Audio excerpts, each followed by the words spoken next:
Hello friends, welcome back to my YouTube channel life study Gaurav. तो जैसे कि आप सभी को पता है, आपका 2023 एसएससी स्टेनोग्राफर का फॉर्म जो है वो 2 अगस्त को रिलीज़ कर दिया गया है। और आपने बहुत ही अच्छे से उस नोटिफिकेशन को पढ़ लिया होगा। और जो उसमें मेजर चेंजेस हैं, वो जो सबसे बड़ा चेंज था वो था 1/3 नेगेटिव मार्किंग का। पहले आपकी 1/4 नेगेटिव मार्किंग होती थी और इस बार 1/3 है। तो आपको बहुत ही अच्छे से पेपर को इस बार अटैम्प्ट करना और वो आपको देखना है कि किस तरीके से आप वो चीज़ें करेंगे। और सेकंड चीज़ की इस बार वैकेंसी पहले ही बता दी गई है कि टेंटेटिव वैकेंसी आपकी लगभग कितनी है। तो लगभग आपकी 1200 से 1250 वैकेंसी आपकी अभी बैठ रही है और होपफुली जो ये वैकेंसी है 1500 तक टच कर जाएगी। सो जो बच्चे ये कह रहे हैं कि इस बार वैकेंसी बहुत ज़्यादा लो है, तो उनका कहना बहुत बड़ी गलती है। क्योंकि अगर आप सिर्फ 2022 से कंपेयर कर रहे हैं तो आपको वैकेंसी ऑब्वियसली कम लगेगी।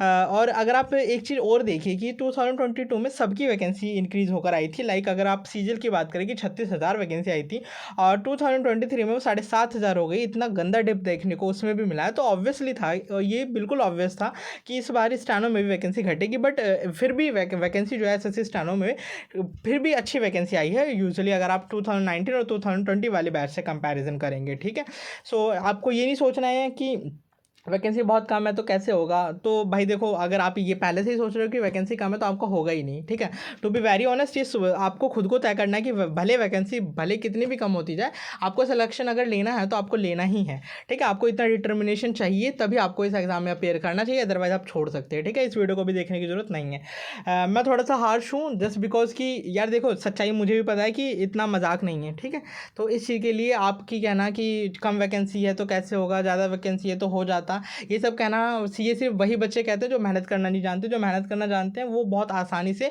कम वैकेंसी में भी अपनी सीट सिक्योर कर ही लेते हैं। ठीक है, सो आप बहाने बनाना बंद कीजिए। आप ऑलरेडी एक बार झटका खा चुके हैं। अगर आप 2022 में रहे हैं तो प्लीज़ इन सारी चीज़ों को अवॉइड करें और चुपचाप अपनी पढ़ाई में लग जाए और 2023 वाली को अपॉर्चुनिटी को अपने हाथ से ना जाने दें। क्योंकि ये तो तय है कि अगर 2023 में आपका सिलेक्शन नहीं हुआ तो 2024 में इतनी अच्छी वैकेंसी अब नहीं आने वाली है। फिर वही वैकेंसी 400 से 500 घट के हो जाएंगी। सो उस चीज़ से बचने के लिए आपको क्या करना है, आपको अभी से लग जाना है कि आपको किस तरीके से प्रिपेयर करना है। ठीक है, सो मैं बात करने वाला हूँ इस वीडियो में आप किस तरीके से 160 स्कोर कर सकते हैं। सो रफली आपको किस किस सब्जेक्ट में कितना कितना स्कोर करना है मैं आपको बता देता हूँ।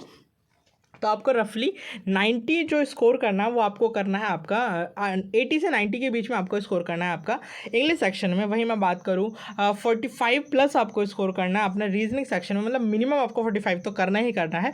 और वहीं मैं बात करूँ कि आपको 25 जो स्कोर करना है वो आपको करना है आपका जीएस सेक्शन में। तो आपको 25 इधर हो जाएगा, 45 इधर हो जाएगा और 80 अगर हम पकड़ लेते हैं तब भी आपका कितना स्कोर बन जाता है, ज़रा आप देखिए।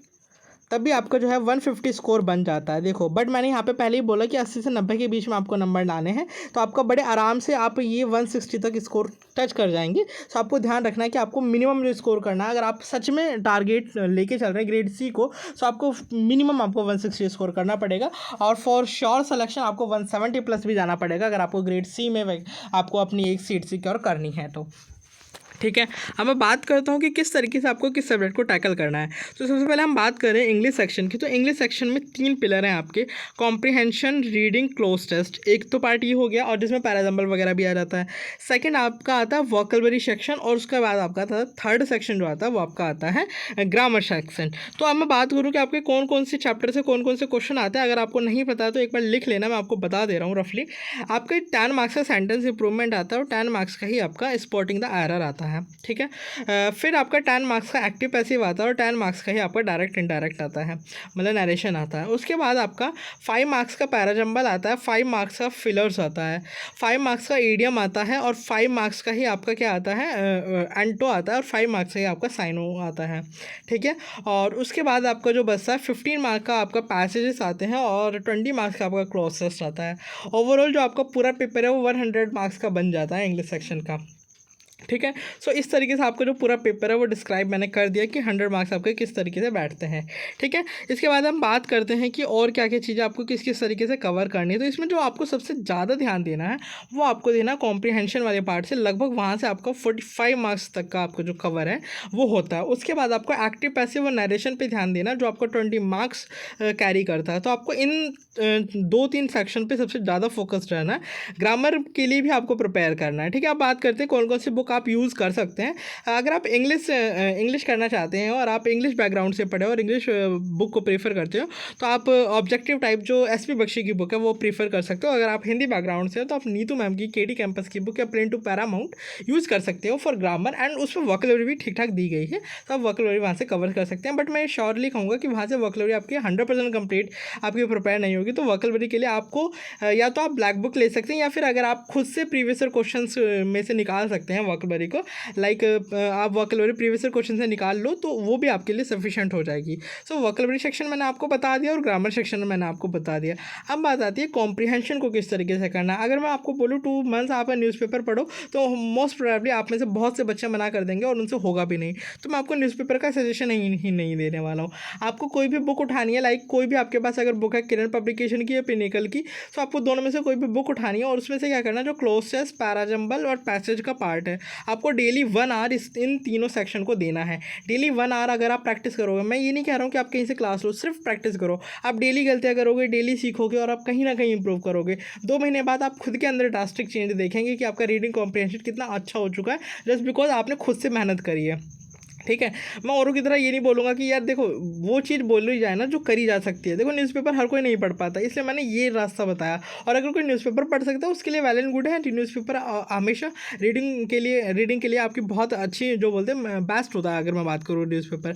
बट मैं एक ही चीज़ ऑब्जर्व करके बोल रहा हूँ ये बातें, क्योंकि आपके पास अभी 2 महीने का ही टाइम है और 2 महीने में आपको स्कोर लाना है। तो अगर आप न्यूज़पेपर पढ़ने की हैबिट डाल के समझना शुरू करोगे उतने में तो 2 महीने कंप्लीट हो जाएंगे। तो मैं न्यूज़पेपर का सजेशन नहीं दे रहा हूँ, इसलिए मैं आपको सजेस्ट कर रहा हूँ कि डायरेक्ट आप प्रैक्टिस पे स्विच करें। आप डेली गलत, मान लो आप 10 के 10 क्वेश्चन में गलत करो, पर डे बाय डे आप सीखोगे, चीज़ों को ऑब्जर्व करोगे किस तरीके से चीज़ें आ रही हैं। तो आप उन सारी चीज़ों को सीखते 2 महीने बाद बहुत अच्छी प्रिपरेशन में पहुंच जाओगे और एक अच्छा स्कोर आप जो कॉम्प्रिहेंशन वाले पार्ट में वो कर लेंगे। बुक का मैंने बता दिया, ग्रामर का और वोकैबुलरी का, तो इंग्लिश आपका यहाँ से कंप्लीट हो जाएगा। ठीक है, वही मैं बात करता हूँ जीके जीएस के लिए। जीके जीएस का पार्ट अगर मैं बात करूँ, कुछ टॉपिक्स जो होते हैं स्टैटिक जीके होता है, फिर आपका normally history, polity, science, geography ये हो गया, और उसके बाद जो आपका होता है करंट अफेयर का लास्ट ईयर से जो मैं सिनेरियो देख रहा हूँ, करंट अफेयर का वेटेज कहीं ना कहीं कम हुआ है और करंट अफेयर इतनी बेतुकी पूछी जा रही है कि उसका आप आइडिया भी नहीं लगा सकते। आप 2020 में पेपर दे रहे हैं, 2021 का करंट अफेयर पूछा जा रहा है, और मतलब लाइक आप 2022 में पेपर दे रहे हैं, 2023 में पेपर दे रहे हैं, 2020 का करंट अफेयर पूछा जा रहा है। भले वो इंपॉर्टेंट उस टाइम रहा हो, बट फॉर श्योर आप करंट अफेयर इतना पुराना लेके नहीं चल सकते और ना इतना पॉसिबल है, क्योंकि आपके पास ऑलरेडी 2 सब्जेक्ट हैं और प्लस में आपका स्टेनो भी एक सब्जेक्ट है, और आप स्टेनो को भी साथ लेके चलना पड़ेगा। अगर आपकी स्टेनो बहुत ज़्यादा अच्छी नहीं है, ऑब्वियसली जिनकी अच्छी है उनको भी पर डे 1 या 2 डिक्टेशन लिखनी ही चाहिए, क्योंकि फिर बाद में आपको बहुत दिक्कत होगी। ठीक है, सो आपको जीके जीएस के लिए क्या करना, कोई भी आप किसी भी एडिशन की बुक ले सकते हैं, लाइक आप लुसेंट की बुक उठा सकते हैं फॉर थ्योरी पर्पज़, और या फिर मनोहर पांडे की जो बुक आती है उसको थ्योरी के लिए उठा सकते हैं, और उसका आप रेगुलर रीड करें, 1 से 2 घंटा आप रेगुलर रीड करें। और प्रीवियस ईयर क्वेश्चन के लिए पिनेकल या किरण पब्लिकेशन की जो बुक आती है उन दोनों बुक्स में से किसी एक बुक को ले लें और डेली 200 से 300 क्वेश्चन को क्रैम करने की आदत डालें, रटने की आदत डालें। आपको समझ में नहीं आ रहा, रटो, क्योंकि आपके पास इतना टाइम नहीं है कि आप एक एक चीज़ को समझोगे और आप फिर जाके प्रीवियस ईयर क्वेश्चन को लगाओगे। आपको थ्योरी और प्रीवियस ईयर क्वेश्चन साथ लेके चलने पड़ेंगे, तभी आपका 2 महीने में कुछ एक डिसेंट स्कोर आएगा। ठीक है, जीके में इतना करने के बाद मुझे लगता है मोस्ट प्रोबेबली आप 25 से 30 नंबर बड़े आराम से निकाल लोगी। इससे ज़्यादा स्कोर जीएस में आप बहुत ज़्यादा, मतलब अगर आपके दोनों ही सब्जेक्ट कंप्लीट है तो आप जीएस पे डिवोट हो सकते हैं। ठीक है, बट नॉर्मली मैं जो सजेशन देता हूँ जीएस पे इतना करना सफिशिएंट होता है और इतने में अच्छा खासा मार्क्स आप कैरी कर लेते हैं। फिर बात करते हैं हम रीजनिंग सेशन की। अगर आपने अभी तक चैप्टर कंप्लीट नहीं करे तो सबसे पहले आपको सारे चैप्टर कंप्लीट करने की ज़रूरत है, और अगर चैप्टर कंप्लीट हो चुके हैं सो मैं सच बताऊं, मैं रीजनिंग के लिए चैप्टर वाइज बुक सजेस्ट नहीं करूँगा बिल्कुल भी, क्योंकि रीजनिंग में चैप्टर वाइज करने में आपको बहुत टाइम जाएगा, क्योंकि 2 महीने ही हैं आपके पास। तो मेरा जो सजेशन है वो सीधा है प्रीवियस ईयर क्वेश्चन के ऊपर। उसके अलावा आपको रीजनिंग में कुछ नहीं करना। आपने एक बार चैप्टर कहीं से भी कंप्लीट कर लिया, लाइक किसी टीचर से, किसी यूट्यूब चैनल से, अगर आपने सारे चैप्टर एक बार रीजनिंग के सारे चैप्टर अच्छे से कंप्लीट कर लिए और उसके बाद सिर्फ प्रीवियस ईयर क्वेश्चन लगाओ, डेली आप 50 क्वेश्चन मारोगे तो 2 महीने बाद आप खुद के अंदर देखेंगे कि आप 50 में से 45 बड़े आराम से ले आओगे। ठीक है, तो इससे ज़्यादा बेस्ट स्ट्रैटेजी मेरे हिसाब से नहीं हो सकती है। इसलिए अगर आपको कुछ डाउट है तो मुझे कमेंट सेक्शन में बता सकते हैं, टेलीग्राम से भी कनेक्ट हो सकते हैं, और आपका कोई भी डाउट है वो मैं सुनूंगा, समझूंगा और आपको क्वेरी का जवाब जरूर मिलेगा। और प्लीज़ अगर आप इस चैनल पर नए हैं तो प्लीज़ मेक श्योर करें कि चैनल को सब्सक्राइब करें, वीडियो को ज़्यादा से ज़्यादा शेयर करें। ठीक है, so thank you for joining this session. अगर आप इस चैनल पर नए हैं तो प्लीज़ मेक श्योर करें कि चैनल को सब्सक्राइब करें। वीडियो कैसी लगी वो कमेंट सेक्शन में जरूर बताएं। Thank you.